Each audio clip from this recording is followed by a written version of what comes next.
you two have been very active on Instagram, on Twitter. You have a website with the goal of connecting with students. How important is that, connecting with the student body? Oh, that is extremely important to us. We don't just see that as a path to winning the election. We see that as, setting the basis for a successful year in USG. One of the big fundamental issues that undergraduate student government has always had since I've been in undergraduate student government is that we just honestly struggle to connect to students. We struggle to kind of have them understand what we do and what we can do for them. So just, reaching out to students, having the conversations with them, having meetings, hearing from them what they want to see from not only us, but the administration as well as, we deal with these unprecedented circumstances is extremely important to us. Mm-hmm.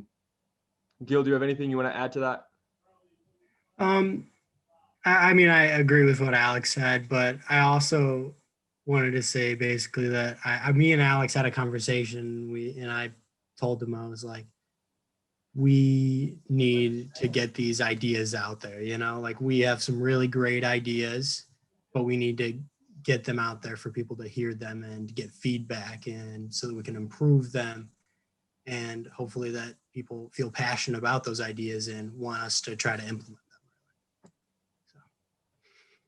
All right. And feel free to jump in for any answer. I'll let someone start it off, and I'll let any one of you guys finish it.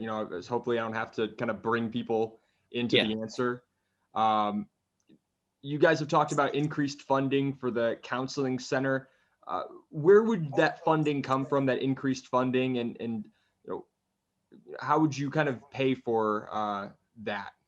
Mm-hmm. So the way that the counseling center is funded right now is through student fees. One of the great things about Bowling Green State University is they have an extensive alumni network, which has helped raise money for things such as the letters that are in the Oval now.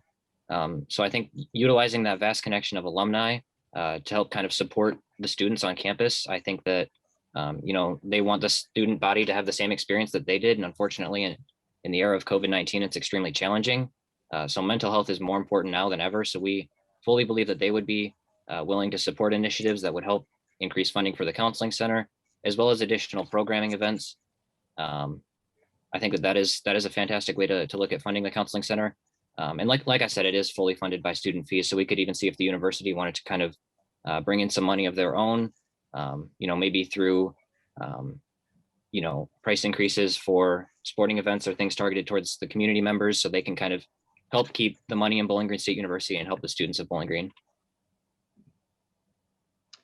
You guys have talked about raising the minimum wage for on-campus student jobs. That seems to be kind of the biggest issue. Has there been a lot of pushback for that policy change?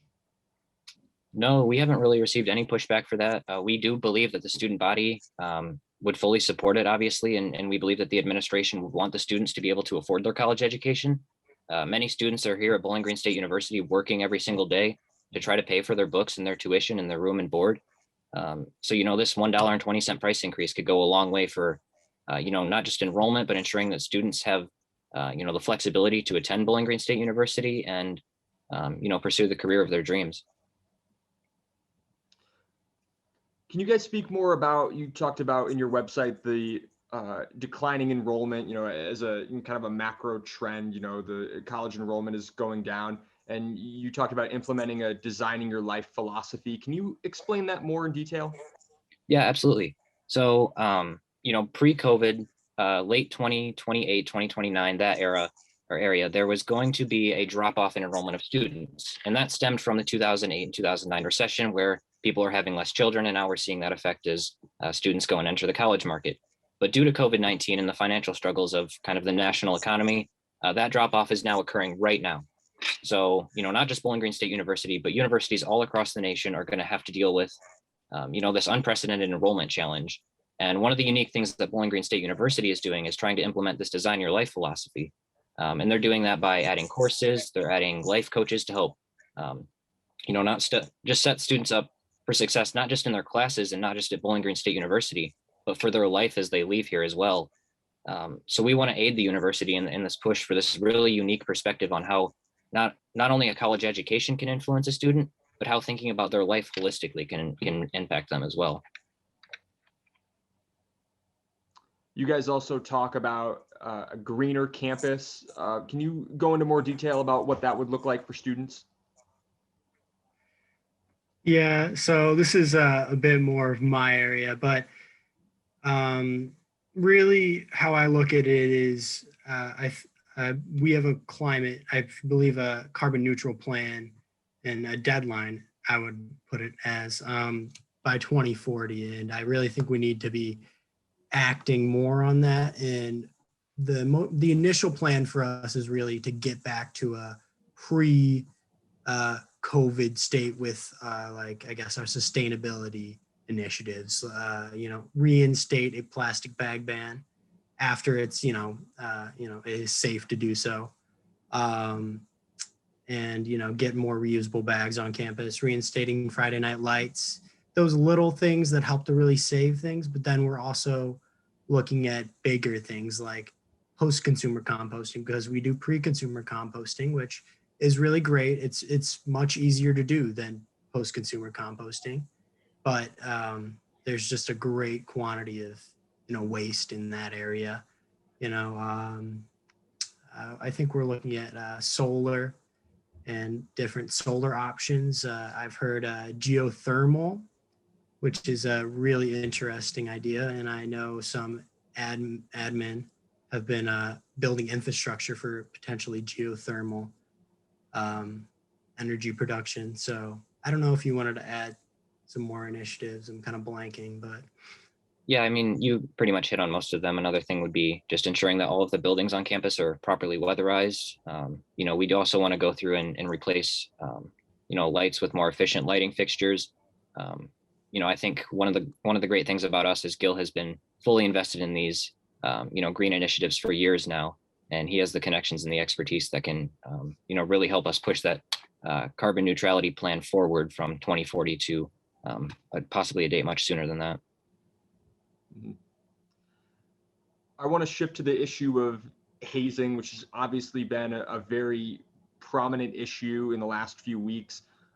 What sort of policy changes would you as a ticket enact to confront the issue of hazing? So we have been meeting and talking, relentlessly over these past few weeks, not just me and Gil, but in the committees that we run as well.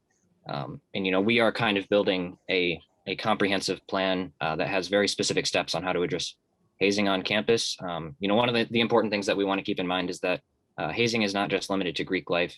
It can occur in any organization on campus. It can occur, in the athletic department as well. So, we just want to make sure that we look at it with that holistic mindset. We think that, Bowling Green State University is a fantastic campus for students, but a lot of, kind of the hazing prevention initiatives that they've been pushing, clearly haven't worked. So we have to kind of step back and rethink the process from the beginning. And, that can involve things like, more comprehensive education as students arrive to campus. One of the things that we want to push for is kind of a rate my professor setup for organizations on campus. So when you come to Bowling Green State University, you can go on this website and you can look and you can see what other students have rated these organizations that you can possibly join on campus. And then if that rating were to fall below a certain amount, the university can then step in themselves and do an investigation as to why that rating is so low. One of the other things that we want to do is implement fines for on-campus organizations that participate in hazing. Obviously, keeping in mind, the steps that need to go through the procedure to ensure that these incidents did happen the way that they were reported. But obviously, after that would take place, we would have fines for these organizations. Then we could also offer incentives for university organizations that do not partake in hazing and have very high reputations and very high ratings on this Rate My Professor type website. Because I know when you join Greek Life, there's a plethora of fees and other financial expenses. So joining organizations that are upholding high standards could provide financial benefits for the students that join them as well.